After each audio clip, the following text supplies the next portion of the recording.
Wel, plis trowch gyda fi te i 1 Samuel penod 4. Nathon ni ddechrau hwn wrthos diwetha, a dyn ni'n cario ymlaen, dyn ni'n darllen yr ail ran, adnod 12 ymlaen, ac yna nawn ni ddarllen penod 5 hefyd.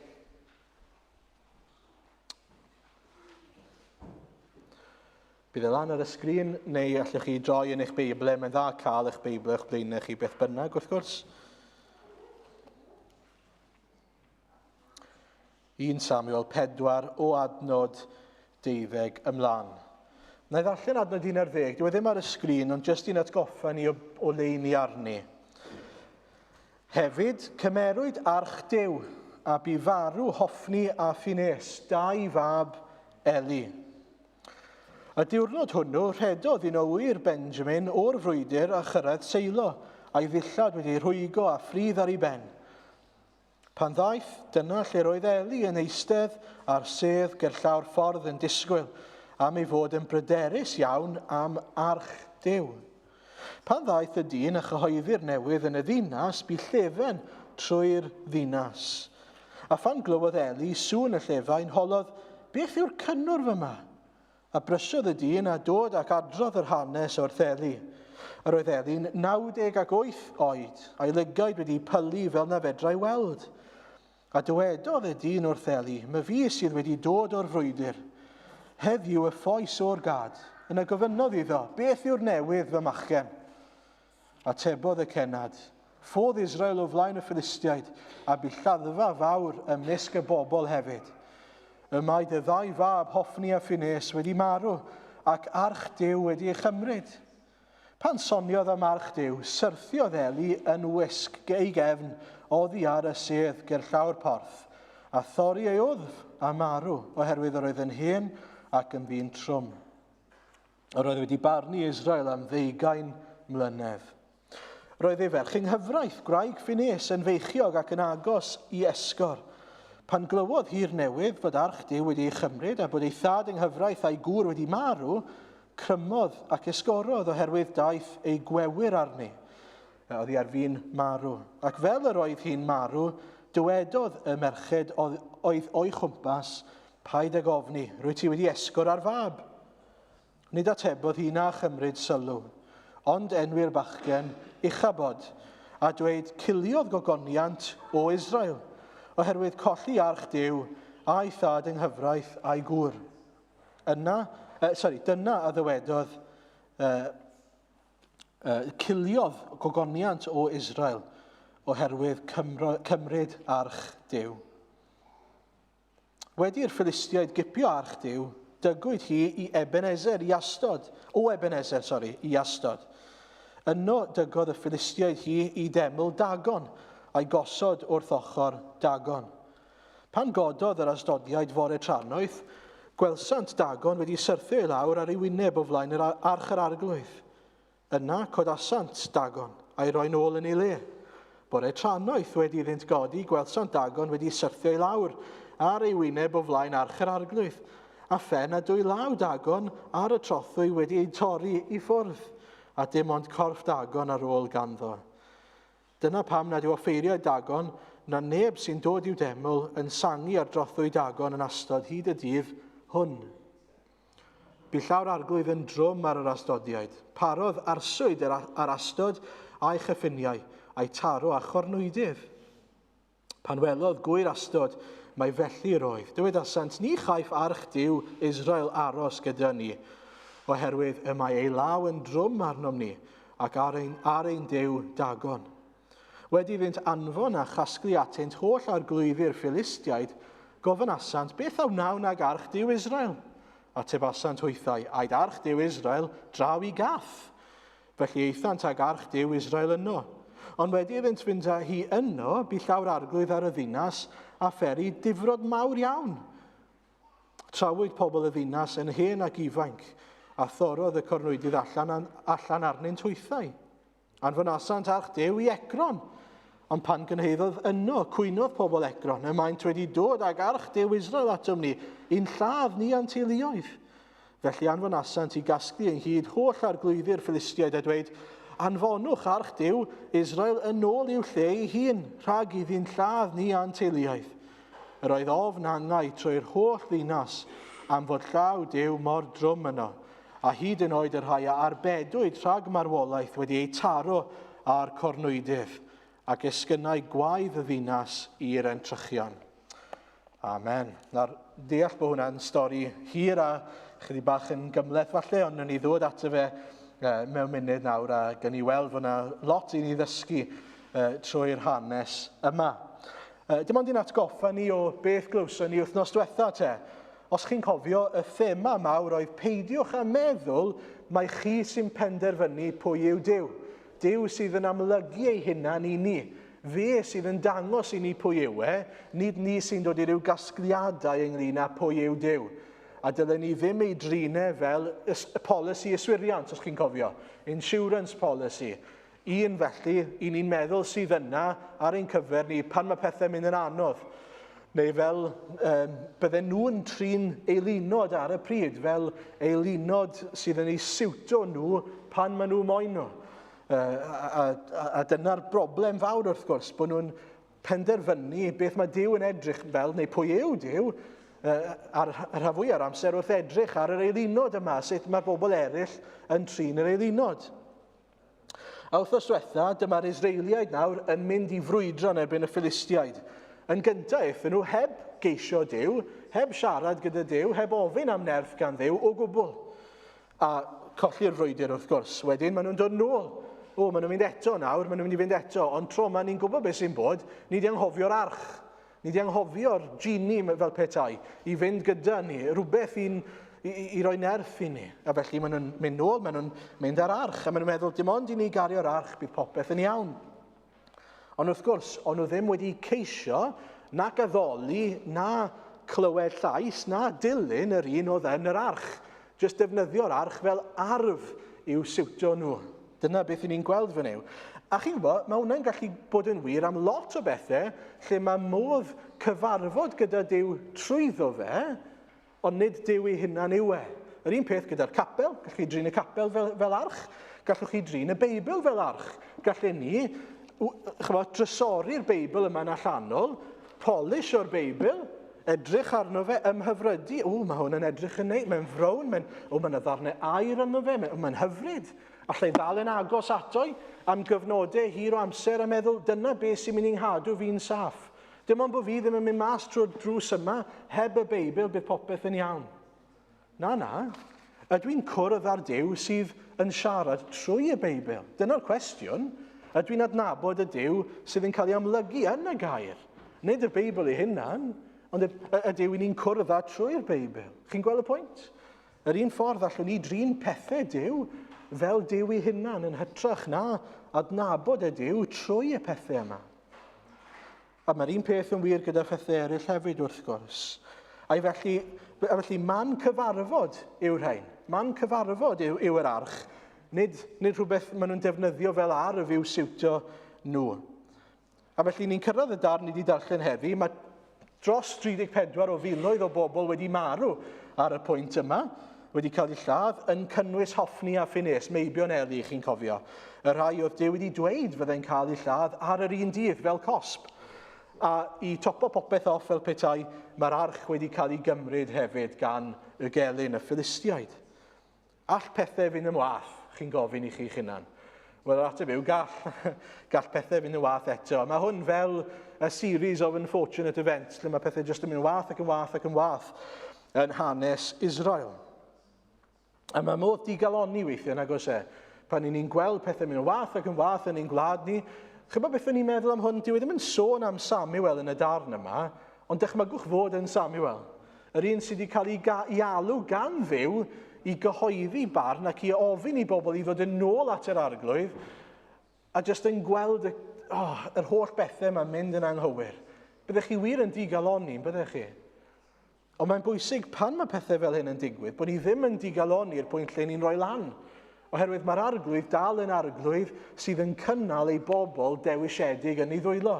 Dyw e ddim wedi rhoi lan ar Israel. A dyw e ddim yn mynd i roi lan ar Israel. Mae'n mynd i ddal ati. Ond, dyn ni ddim am dreulio llwyth o amser ar y darn yn Mhenod 4, ond dim ond i bwyntio rai pethau mas o'r uchafbwyntiau bron, neu isafbwyntiau dylen ni ddweud, ond yr headlines i ni. Mae Duw, fel ni'n dweud, wedi gaddo y bydde Hoffni a Phineas fel cosb yn marw ar yr un dydd.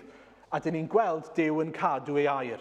Falle bod hwnna'n drist, a mae yn drist fod Duw wedi gorfod gwneud hynny, wedi gorfod cosbi, ond mae ar yr un pryd yn dangos ei sancteiddrwydd, ei lendid pan mae e'n cosbi. Mae'n dangos allai ddim gadael i hypocrisy fy mlaen, pobl i amlygu hynna'n fel arweinwyr diwiol sy'n plesio Duw pan dyn nhw ddim wir yn. A mae hwnna'n rhoi cysur i ni mewn gwirionedd wedyn, pan mae anghyfiawnderau yn digwydd, mae Duw yn cosbi, mae Duw yn delio gyda pobl fel maen nhw'n heiddi. Ond i bai y bod nhw wrth gwrs yn plygu'r arglwydd ac yn dod yn ôl ac yn edifarhau. Yn ail mae'r darn yma lle mae Eli yn marw a gwraig Hoffni Phineas yn marw hefyd, yn amlygu rhywbeth i ni o beth sy'n digwydd pan ych chi'n gadael Duw mas o'r darlun. Pan ych chi'n anghofio Duw ac yn anwybyddu Duw. Mae'n ddiddorol iawn, maen nhw'n tristau Eli a y wraig oherwydd fod yr arch wedi cael ei gymryd. Hwna sydd yn eu tristau nhw yn fwy na colli y dynion. A nawr, ar un wedd, chi'n meddwl, mae hwnna'n swnio'n beth diwiol, nag yw e? Fod nhw'n tristau yn fwy am golli Duw nag am golli ei meibion. A fel mae'n dweud yn y darn, pan mae Eli'n clywed y newyddion, mae'n clywed am ei feibion i ddechrau, a mae'n maen nhw wedi marw nawr, a wedyn mae'n clywed am yr arch. A dyna pryd mae'n marw. Mae hwnna'n anfon Eli i farw. A wedyn mae gyda chi wraig Phineas. Mae hi'n galaru, nid oherwydd fod y gwir yn unig wedi marw, ond yn fwy na hynny, mae hi'n dweud oherwydd fod gogoniant Duw wedi cilio. Mae hi'n dweud ciliodd gogoniant o Israel oherwydd colli arch Duw a'i thad yng nghyfraith a'i gŵr. Ond chi'n gweld, dyw e ddim yn ddiwiol go iawn. Maen nhw wedi camddeall beth sydd wedi digwydd.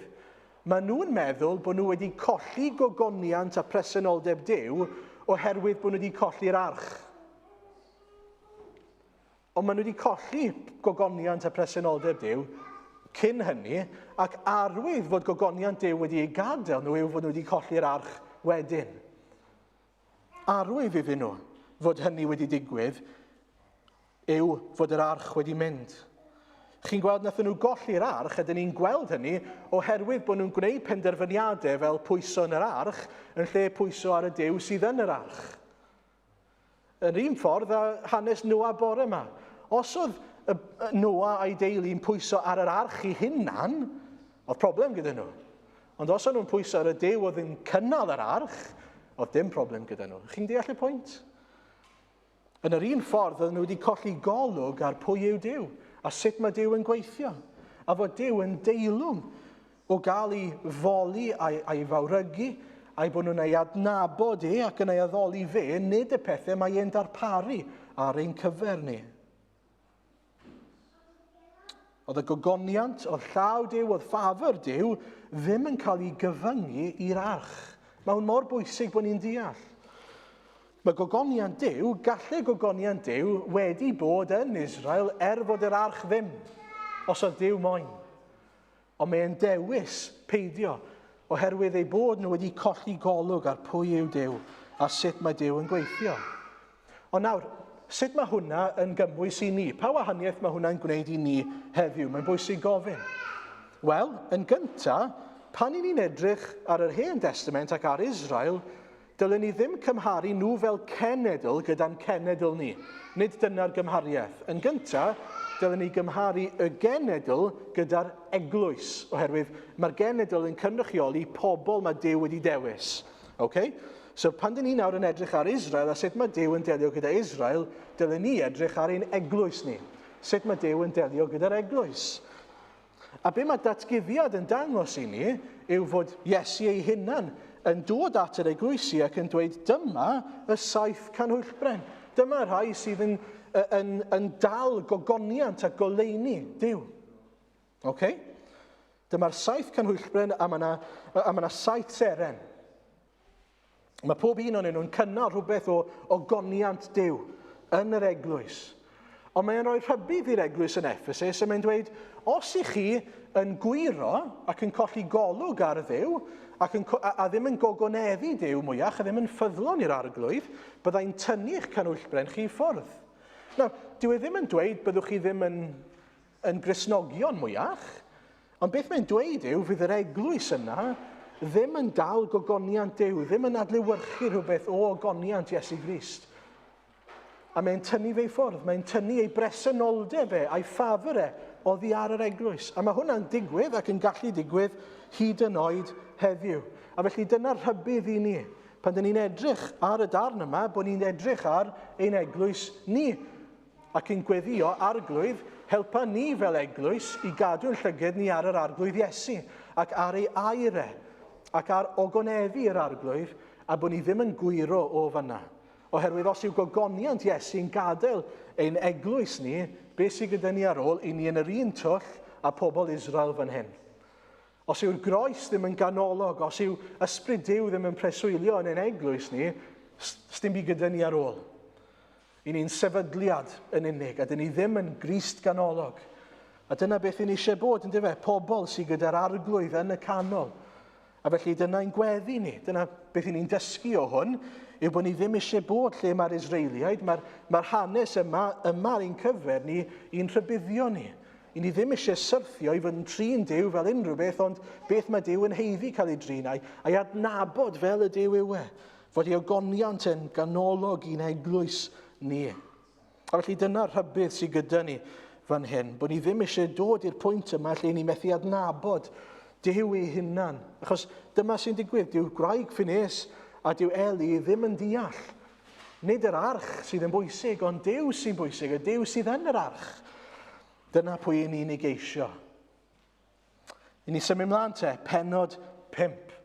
Nawr, yn y benod yma, mae yna change of scenery llwyr. I ni'n tynnu'n golygon nawr oddi ar Israel ac i Philistia. Mae fel rhaglen dyledu, lle chi wedi bod yn edrych ar un math o bobl, mae'r shot yn newid yn llwyr nawr, yn edrych ar y gelyn. Be sy'n digwydd yn yr enemy camp fel petai? Be sy'n digwydd yn Philistia nawr? Wel, y gwrthwyneb i ddechrau, maen nhw wrth i boddau, maen nhw wedi ennill y frwydr, maen nhw yn llawenhau wrth gwrs, a mae'r arch nawr yn mynd mewn i'r trophy cabinet. Dyna beth sy'n basically'n digwydd. Dyna beth maen nhw'n neud. Maen nhw'n mynd nawr ar arch i demo, Dagon, ei dew nhw, ei eilyn nhw. Maen nhw'n rhoi'r arch yma te yn y deml ac yna wrth Dagon ei eilyn nhw. Mae Dagon yn golygu gyda llaw tad y diwiau. So Dagon, sort of a cream of the crop o eilunod, os liciwch chi. Yr un gorau oedd i gael. Ac oedd e'n ddew prosperity, llwyddiant. A mae'n siŵr bod nhw'n meddwl bod e'n gret iawn ar ôl y frwydr yma, meddwl bod e wir yn eilyn yn ddew da, oherwydd bod nhw wedi cael llwyddiant yn erbyn yr Israeliaid. Ond, beth sy'n digwydd, fi'n mynd i roi recap i chi fel bod ni'n mynd darllen ei gyd nawr. Maen nhw'n mynd yn ar bore wedyn, a maen nhw'n gweld fod Dagon wedi syrthio, neu mae ar y llawr, maen nhw'n meddwl bod e wedi syrthio ar ei wyneb ar y llawr. Ond maen nhw'n codi fe nôl lan. Maen nhw'n mynd yn ar diwrnod wedyn. A maen nhw'n sylwi, mae Dagon ar ei wyneb ar y llawr eto. Ond y tro yma, mae ei benne wedi cael ei dorri off, a'i ddwylo fe wedi cael ei dorri off. Ac yn sydyn nawr, mae llaw Duw yn drwm ar y Philistiaid hefyd. A maen nhw'n dechrau profi salwch a cornwydydd ac yn y blaen mae'n dweud wrthyn ni. Nawr, maen nhw'n dechrau deall fod mae yna broblem gyda'r arch, mae yna rhywbeth yn bod gyda'r arch. Ond maen nhw'n deall mwy na mae'r Israeliaid yn deall mewn gwirionedd, oherwydd yn adnod 7 mae'n dweud wrthyn ni chaiff arch Duw Israel aros gyda ni, oherwydd y mae ei law yn drwm arno ni, ac ar ein Duw Dagon. Chi'n sylwi'r gwahaniaeth? Maen nhw'n deall, ond nid jyst arch yw ond y Duw sydd yn yr arch sy'n creu problemau, oherwydd mae ei law yn drwm arno ni. Sdim llaw i'r arch, ond mae yna law i'r Duw sydd yn yr arch. A felly maen nhw'n gweld rhywbeth, dyw'r Israeliaid ddim yn gweld yn syndod mawr. Maen nhw'n deall bod Duw yn preswylio yn yr arch. A felly, y penderfyniad maen nhw'n dod i yw bod nhw'n anfon i gath darn arall o Philistia. Mae'n eitha doniol beth maen nhw'n neud mewn gwirionedd. Maen nhw'n hala fe i bobl eraill sy'n yn rhan o'r Philistiaid, ond sy'n ddigon pell i ffwrdd ohonyn nhw. So mae'n dal yn rhan o Philistia, ond bellach i ffwrdd ohonyn nhw. A maen nhw wedyn yn cael a mae pobl gath yn dechrau mynd yn dost. A mae pobl gath nawr yn profi llaw Duw yn ei herbyn nhw. A maen nhw'n neud yr un penderfyniad, i ni ddim eisiau'r arch yma, so ni'n paso fe mlaen i ddarn arall o Philistia sy'n bell i ffwrdd ohono ni eto, ond sy'n dal yn Philistia, Ekron. A maen nhw yn syth pan maen nhw'n gweld maen nhw wedi clywed y newyddion yn barod, a maen nhw'n gweud, so ni eisiau fe? So ni eisiau bod ni'n derbyn ac yn marw? Ond beth bynnag, maen nhw'n dweud, anfonwch arch Duw yn y pen draw. Mae'r pobl pwysig yn dod ar glwyddi'r wlad yn dod at ei gilydd a dweud, anfonwch arch Duw Israel yn ôl i'w lle ei hun rhag iddi'n lladd ni a'n teuluoedd. A felly maen nhw'n penderfynu, chi bo beth, i ni ddim eisiau Duw Israel, ewch fe nôl i Israel. Ni eisiau cael gwared arno fe, achos mae'n gwneud ein bywyd ni yn hunlle llwyr. Nawr, na chi hanes rhyfeddol i ddechrau. Be mae Duw yn gwneud fan hyn. Waw. Yn gyntaf, dwi'n meddwl bod hi'n bwysig dweud, dydy hwn ddim yn, be mae pobl yn dweud, ddim yn prescriptif, ond yn descriptif. Hynny yw, dyw hwn ddim yn golygu fod pob sefyllfa yn gweithio ei hun mas fel hyn. So, dyw hwn ddim yn digwydd bob tro mae pobl yn erbyn Duw, bod Duw yn anfon cornwydydd yw e. Pan mae pobl yn ennill brwydrau yn erbyn eglwysi neu pobl sy'n Gristnogion, dyw e ddim yn golygu fod llaw Duw yn mynd i fod yn drwm yn erbyn pob un ohonyn nhw yn yr ystyr hyn. A felly mae'n ddisgrifiadol i ni. Ond mae'n gallu digwydd. A mae Duw ar y degau trwy hanes yn gwneud pethau fel hyn mwyn amlygu rhywbeth i ni ynglyn â pwy yw e. A mae'n bwysig. Mae'n bwysig bod ni'n gweld nhw fel yr one-offs bach yma sy'n dangos rhywbeth i ni o rym Duw. Beth mae Duw yn abl i wneud i amlygu rhywbeth o'i ogoniant i chi a fi. Mae'n dangos fan hyn pa mor fach, pa mor wan yw'r Philistiaid. Bod nhw'n ddim byd. Bod nhw'n ddim byd gerbon yr arglwydd. Mae nhw nawr yn meddwl i ni ar dop y byd. We're on top of the world. I ni wedi concro yr Israeliaid a Duw yr Israeliaid. A mae Duw ar ei ben ei hun yn dangos iddyn nhw chi'n ddim byd yn erbyn i. Dyna beth mae hwn yn dangos i ni. A mae mor bwysig bod ni'n gallu gweld beth mae Duw yn gallu gwneud yn ei nerth ei hunan. Dyw e ddim angen ni. Mae'n dewis ein defnyddio ni, mae eisiau ein defnyddio ni, ond pan i ni'n gwyro fel pobl Israel fan hyn, a pan i ni ddim yn barod i gael ein defnyddio, bydd e'n gweithio yn ein calonau ni i ddod yn ein nôl at yr arglwydd, a tra i ni'n bell i ffwrdd, bydd yr arglwydd yn dal i fod yn gweithio yn ei nerth ei hunan. A mae hwnna'n rhyfeddol, nag yw e? Sdim byd yn mynd i stopo'r arglwydd rhag amlygu ei nerth a'i ogoniant yn enwedig yn wyneb y gelyn. Yn enwedig yn wyneb y gelyn. Dyna beth i ni'n gweld ar y groes. Fod yr arglwydd Iesu yn concro Satan a sneb arall yn y byd i gyd yn deall beth sy'n digwydd. Sdim syniad yn o beth sy'n digwydd. Mae pobl sy'n Israeliaid yn meddwl fod yr arglwydd Iesu mynd i fod yn frenin yn arglwydd deiarol, yn feseia deiarol, ond ar y groes maen nhw'n meddwl all is lost, sy'n byd ar ôl ni. Ond mae'n amlygu ei nerth o flaen Satan yn ei farwolaeth a'i atgyfodiad. Dyw'r disgyblion, hyd yn oed ar ôl hynny, dal ddim yn deall beth sy'n digwydd, ond mae Satan yn gwybod. Mae Satan yn gwybod yn iawn pan mae'n profi bod yr arglwydd Iesu wedi atgyfodi, mae ar ben arno. Chi beth anhygoel. A mae Duw ar waith mewn lot o ffyrdd fel yna trwy hanes yn gwneud pethau lle i ni ddim yn gwybod beth mae'n gwneud mewn gwirionedd. I ni ddim yn gweld beth mae'n gwneud, ond mae'n symud. Yn yr un ffordd, o'n i'n trafod Robert Jermaine Thomas ddim spel yn ôl, ath i Corea, os chi'n cofio. Ath i Corea i efengylu, i ddweud am Iesu. Ath ei China gyntaf, cael Beiblau, Testamentau Newydd o China, dod draw wedyn yn yr 1860au fi'n credu. Dod draw, nath e drial cael off y cwch cwpl o weithiau, ath e yna tro cyntaf, dyma rhywun yn anfon saith a dweud, ti'n dod â contraband mewn i'n gwlad ni, cer o yma. Dyma rhywun bant. Nath hwnna stopo fe yna, nath e ddod yn ôl. A'r eil dro dath yn ôl, gath ei ladd ar y cwch cyn gallu glanio. All is lost, mae'n edrych fel. Fod wedi bod yn ffyddlon, ddim fel Israel, wrth gwrs. Mae'n edrych nawr fel bod popeth ar ben ar gyfer cenhadaeth yr Efengyl. Ond beth sy'n digwydd? Wel, mae'r Coreaid yn ffindio Beible yn y cwch. A maen nhw'n meddwl iddyn nhw hynny, bydde hwn yn ei papur wal neis. So maen nhw'n rhoi lan ar y wal fel papur wal. Lyflu. A peth nesaf, maen nhw'n dechrau darllen y papur wal. Beth sy'n ar y papur wal na te? A maen nhw'n dod i adnabod yr arglwydd. A mae'r eglwys yn Corea heddiw yn fwy na'r eglwys fan hyn. Waw, mae Duw yn gallu gwneud pethau rhyfeddol. Mae'n gallu gwneud pethau hebddo ni. Mae'n gallu gwneud pethau gyda ni, a mae'n gallu gwneud pethau hebddo ni hefyd.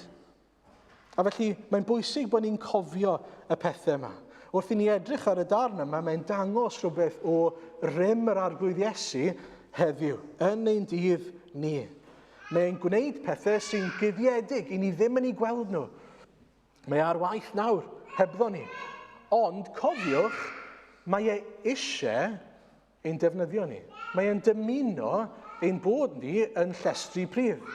Mae eisiau amlygu ei ogoniant trwy bobl gwan fel chi a fi. Dyna mae e'n dymuno. Ond os nag i ni'n mynd i fod yn ffyddlon, mae'n mynd i wneud e anyway. Na'r wers i ni fan hyn. Ond mewn gwirionedd, beth yn eisiau peidio colli mas. Peidio colli mas ar y fendith o fod yn llestr i'r arglwydd.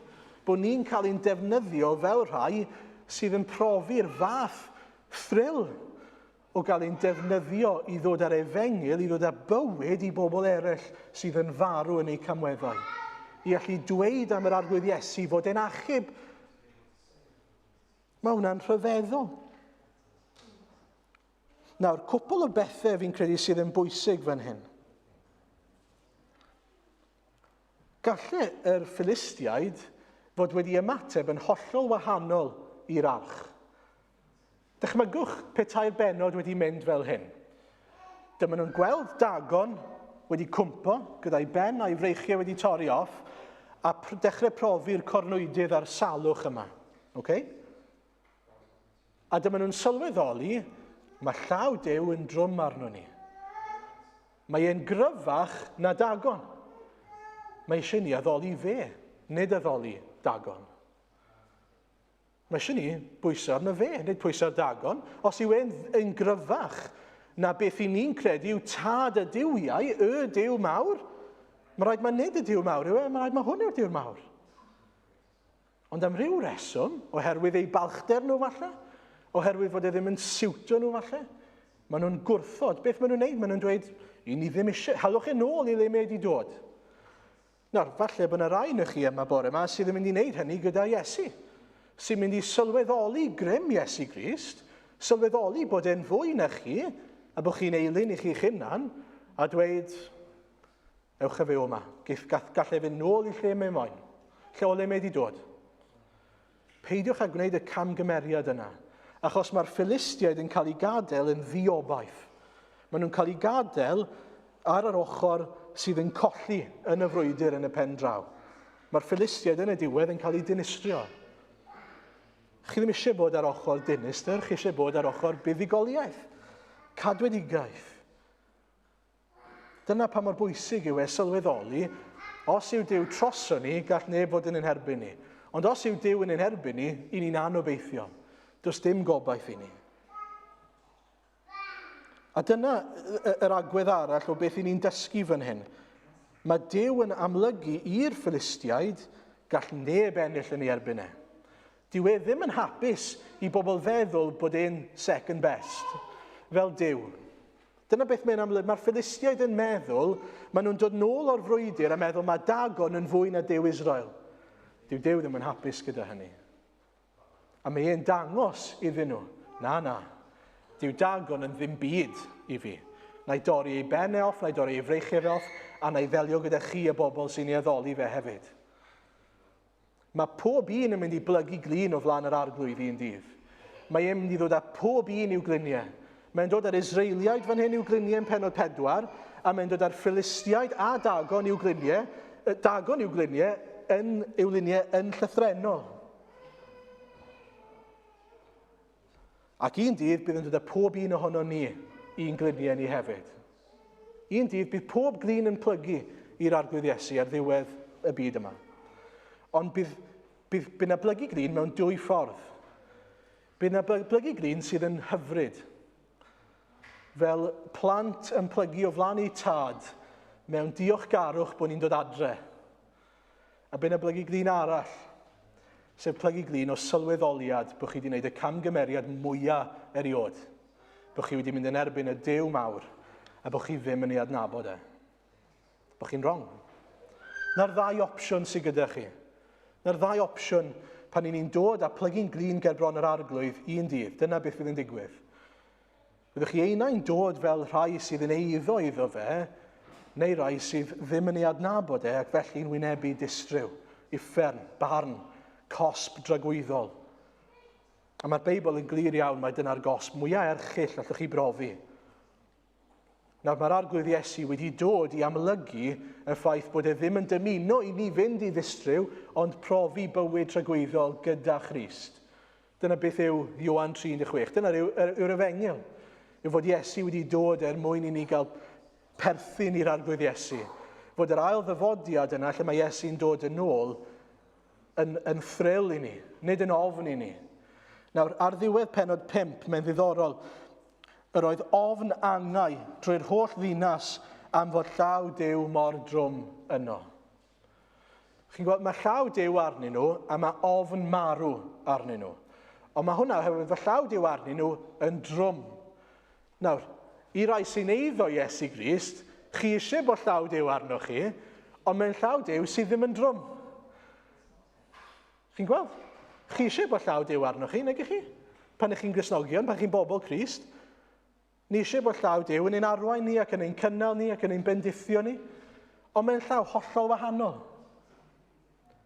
A felly mae presenoldeb Duw einau yn gallu bod yn rhywbeth sy'n achosi ni ofni marw, ofni wynebu Duw ar y dydd ola, neu i lawenhau yn yw. Ac i lawenhau, y byddwn ni'n ei weld ar y dydd ola, ac yn cael ein derbyn ar y dydd ola. Mae yr extrem mwyaf allwch chi brofi. Ynddo fe? Heddwch ag ofn. Wel, beth sy'n nodweddu eich bywyd chi? Heddwch neu ofn? Le chi arni? Beth sy'n eich calon chi? Chi'n gallu dweud mae gen i heddwch oherwydd dwi'n gwybod un dydd byddai'n wynebu fy arglwydd i, a dwi'n gwybod byddai'n dweud croeso adre. Fi wedi bod yn edrych ymlaen i dyweld i. Neu byddai'n dweud, sa'n dydnabod i. Nes i anfon Iesu i faddau ti, ti'n gwybod hynny, ond ti wedi gwrthod e. Gweddiwch dros rai colledig, i ddechrau. Gweddiwch y bydden nhw'n gweld beth sydd ar gael yn gynnig ar eu cyfer nhw. Ond yn ail, ymhyfrydwch os ych chi wedi derbyn y cynnig. Wedi derbyn gras yr arglwydd. Wedi derbyn y cynnig yma i ddod. Y cysur mwyaf i ni yw gan fod Iesu ar ein hochor ni, yr Iesu yma sydd yn ennill pob buddigoliaeth, yn enwedig yr un yn erbyn Satan a marwolaeth a pechod, gall dim byd ein rhwystro ni. Gall dim byd ein tynnu ni oddi arno fe, neu oddi wrtho fe. Gall neb ddod rhyngo ni a'n harglwydd ni, ni a'n achubiaeth ni. Fod effaith pechod arno ni nawr yn y byd, gall dim byd ein gwahanu ni oddi wrthgariad Iesu Grist. A chi beth rhyfeddol i allu gorffwys ynddo fe. So mas pa mor galed yw'r erledigaeth yn yr ysgol, neu yn y coleg, neu lle bynnag i fi, neu yn y gwaith hyd yn oed. Dim ots pa mor wael neu anodd yw e pan mae'n nheulu fi'n fy nhrin i'n wahanol ac fel alltid iddyn nhw, oherwydd bod fi'n caru'r arglwydd Iesu, a dyn nhw ddim. Dwi'n ddiogel. A dwi'n gweddio y byddai'n gallu gorffwys yn yr diogelwch yna, yn yr hyn mae'r arglwydd wedi gwneud i fi, ond hefyd y bydden nhw rhyw ddydd yn gallu gweld yr heddwch yna sydd gen i. A falle gofyn y cwestiwn, pam bod ti dal yn heddychlon yng nghanol yr holl erledigaeth yma, neu'r casineb yma, a bod ni'n gallu dweud, wel, oherwydd fod yr arglwydd gyda fi. Ac os yw'r arglwydd gyda fi, pwy all fod yn ein herbyn ni? Dwi eisiau gorffen gyda Rhufeiniaid 8, adnod 35 i 39. Chi'n gwybod fi'n siŵr. Pwy a'n gwahana ni oddi wrth gariad Crist? A'i gorthrymder neu ing, neu erlyd, neu newyn, neu noethni, neu berygl, neu gleddyf. Hyn yn wir yw ein rhan. Fel y mae'n ysgrifenedig, dy fwy'n di fe'n rhoddir i farwolaeth drwy'r dydd. Fe'n cyfrifur fel defaid i'w lladd. Ond yn y pethau hyn i gyd, y mae gennym fuddugoliaeth lwyr trwy'r hyn am carodd ni. A rwyf yn gwbl sicr na all nag angau, nag einioes, nag angylion, na thywysogaethau, na'r presennol, na'r dyfodol, na grymusterau, nac uchelderau, na dyfnderau, na dim arall a greuwyd ein gwahanu ni oddi wrth gariad Duw yng Nghrist Iesu ein harglwydd. Amen.